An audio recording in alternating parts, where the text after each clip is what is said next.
उमेदवारी अर्ज भरायला 3 दिवस शिल्लक. ठाकरे बंधूंच्या जागा वाटपाचा तिढा सुटेना. आज रात्री पुन्हा दोन्ही पक्षाच्या नेत्यांची बैठक. मुंबई महापालिका निवडणुकीत काँग्रेस आणि वंचित बहुजन आघाडीच्या युतीबाबत आज अंतिम निर्णय. प्रकाश आंबेडकरांच्या वतीनं जाहीर करण्यात येणार निर्णय. नाशिकमध्ये महायुतीची शक्यता धूसर. शिवसेना आणि राष्ट्रवादी एकत्र लढण्याची शक्यता. शिवसेनेचे दादा भुसे, राष्ट्रवादीचे नरहरी झिरवळ आणि समीर भुजबळांमध्ये महत्त्वाची बैठक.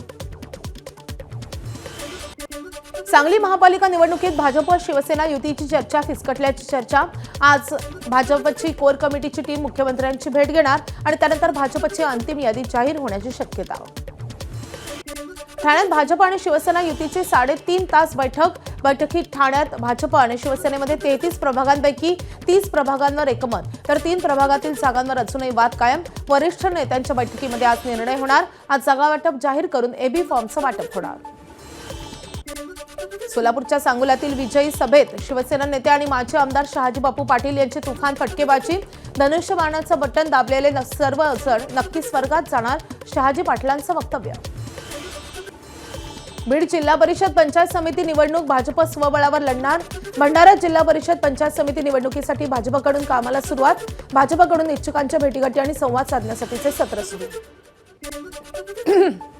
महापालिका निवडणुकीसाठी विदर्भात काँग्रेसनं सकारात्मक प्रतिसाद न दिल्यास वेगळी आघाडी करू. राष्ट्रवादी शरदचंद्र पवार पक्षाचे प्रभारी अनिल देशमुख यांचा काँग्रेसला इशारा. सांगलीतील प्रभाग क्रमांक 19 मधून भाजपनं उमेदवारी डावलल्याचे संकेत मिळाल्यानं उषा पवार नाराज. सर्वेत आघाडीवर असतानाही डावलल्याचं पवारांचं मत. रक्तानं पत्र लिहित पवारांची फडणवीसांकडे तक्रार.